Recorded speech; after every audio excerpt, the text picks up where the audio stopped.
Hello दोस्तों, my name is Shivam and you are watching business pop ups.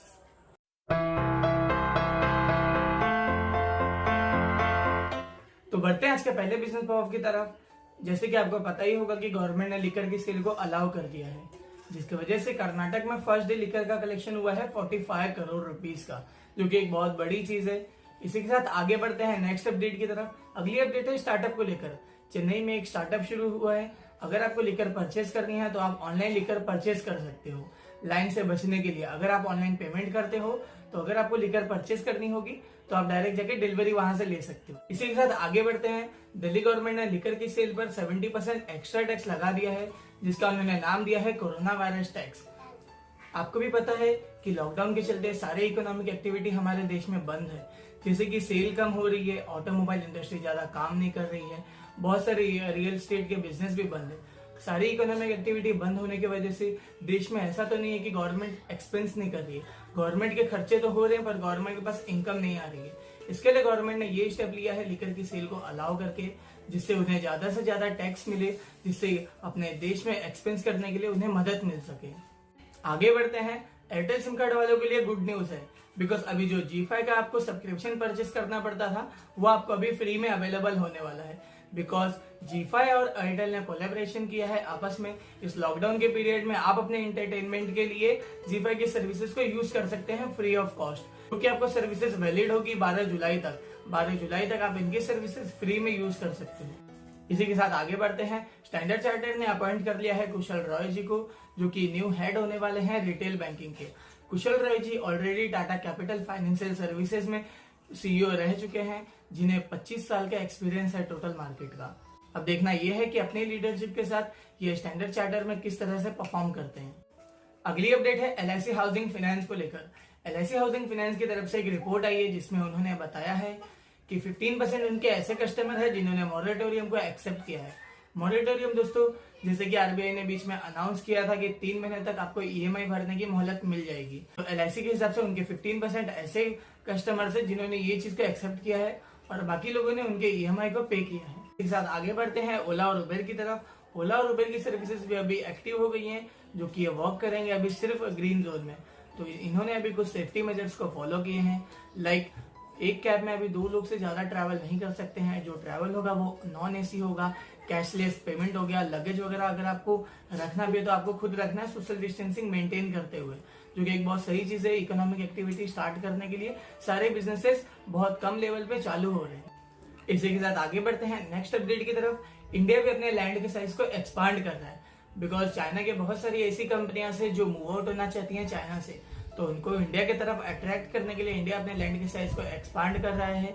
बीच में ही नितिन गडकरी जी ने government को सजेस्ट किया था कि चाइना के इन्वेस्टमेंट इंडिया की तरफ ज्यादा से ज्यादा है और चाइना की कंपनियां इंडिया में अपने मैन्युफैक्चरिंग यूनिट एस्टेब्लिश करें, जो कि बहुत सही चीज रहेगी इंडियन इकोनॉमी को बूस्ट करने के लिए आफ्टर कोविड-19। बिकॉज कंपनियों को अगर लैंड, वाटर, ट्रांसपोर्टेशन और इलेक्ट्रिसिटी अगर अच्छे से मिलेंगी तो कंपनियां भी इंटरेस्टेड होंगी कंट्रीज में आने के लिए, इन्वेस्ट करने के लिए, जो कि बहुत सही स्टेप लिया है इंडिया ने भी अपने लैंड के साइज को एक्सपांड करके।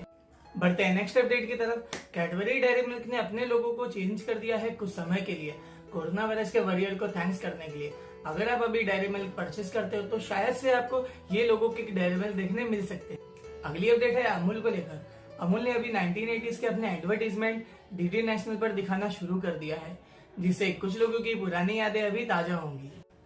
बढ़ते हैं नेक्स्ट अपडेट की तरफ। वॉरेन बफेट ने US एयरलाइंस के अपने सारे स्टेक्स को बेच दिया है, बिकॉज उन्हें पहले ऐसा लगा था कि ये इन्वेस्टमेंट उनका प्रॉफिटेबल होने वाला है, पर उन्हें अभी अपने डिसीजन का एहसास हुआ कि उन्होंने गलत डिसीजन लिया था। इससे दोस्तों ये चीज सीखने मिलती है हमें कि अगर हम कोई भी डिसीजन लेते हैं, अगर हमारा वो गलत डिसीजन है तो हमें एक्सेप्ट करना चाहिए और समय रहते उसको बेच देना चाहिए, जिससे लॉस कम हो। बढ़ते हैं नेक्स्ट अपडेट की तरफ। SBI लाइफ इंश्योरेंस के Q4 का नेट प्रॉफिट लास्ट ईयर के कंपैरिजन में 16% बढ़ गया है, जो कि अमाउंट है 530 करोड़ रुपीस। अगर आप पूरे साल का इनका देखेंगे लास्ट ईयर से कंपैरिजन में, तो इनका 4.7% नेट प्रॉफिट बढ़ा है। बढ़ते हैं नेक्स्ट अपडेट की तरफ। अगली अपडेट है न्यूज़पेपर इंडस्ट्री वालों ने क्लेम किया है कि इन्हें 15,000 करोड़ तक का लॉस हो सकता है इस कोरोना वायरस के चलते।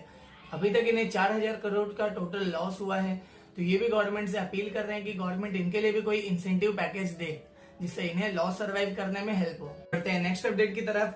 दिल्ली गवर्नमेंट ने भी पेट्रोल और डीजल के प्राइसेस को बढ़ा दिए हैं। जैसे कि कुछ दिन पहले ही खबर आई थी कि इंटरनेशनल मार्केट में क्रूड ऑयल के प्राइसेस कम चल रहे हैं, तो गवर्नमेंट ने भी मैक्सिमम कैपेसिटी में क्रूड ऑयल को सस्ते दाम में स्टोर कर लिया है। अभी आप में से कुछ लोग ये भी सोच रहे होंगे कि जब क्रूड ऑयल के प्राइसेस कम है तो हमें पेट्रोल और डीजल के प्राइसेस कम क्यों नहीं मिल रहे हैं। बिकॉज दोस्तों, देश में कोरोना वायरस से चलते इकोनॉमिक एक्टिविटी बंद है, जैसे कि मैंने आपको बताया। तो गवर्नमेंट को इकोनॉमी बूस्ट करने के लिए ये काफी अच्छा सोर्स है पेट्रोल और डीजल के प्राइसेस को हाइक करके। अभी लोग पेट्रोल तो नहीं यूज कर रहे हैं, लेकिन डीजल सबसे ज्यादा यूज करेंगे ट्रांसपोर्टेशन के लिए। तो आने वाले समय में शायद से आप जो प्रोडक्ट यूज करते हो आपको वो महंगे देखने मिल सकते हैं, बिकॉज कंपनी को लॉजिस्टिक का खर्चा ज्यादा पड़ेगा। तो इनडायरेक्टली कंपनी प्रोडक्ट के प्राइसेस ज्यादा करके आपसे ही वो पैसा लेगी। बढ़ते हैं आज के लास्ट अपडेट की तरफ। आफ्टर फेसबुक और जियो के डील के बाद में सिल्वर लेक इक्विटी फर्म ने भी इन्वेस्ट किया है जियो में। सिल्वर लेक एक यूएस बेस्ड इक्विटी फर्म है जिन्होंने 1.15% रिलायंस जियो के स्टेक को एक्वायर कर लिया है, जो कि उनके बीच डील हुई है 5,655 करोड़ की, जिसकी वजह से रिलायंस इंडस्ट्रीज भी अब पॉजिटिव वे में उनके शेयर्स के प्राइस जाते हुए देखने मिल सकते हैं। सो दोस्तों, आज के लिए इतना ही। मिलते हैं आपसे नेक्स्ट वीडियो में। वीडियो देखने के लिए बहुत बहुत धन्यवाद। अगर आपको वीडियो पसंद आई हो तो इस वीडियो को लाइक कीजिए, कमेंट कीजिए। अगर आप चैनल पर नए हैं तो चैनल को सब्सक्राइब कीजिए। मैं आपके लिए ऐसे ही बिजनेस न्यूज और मार्केटिंग के अपडेट लेके आता रहता हूँ दोस्तों। तब तक के लिए take care, bye bye, stay home, stay safe दोस्तों।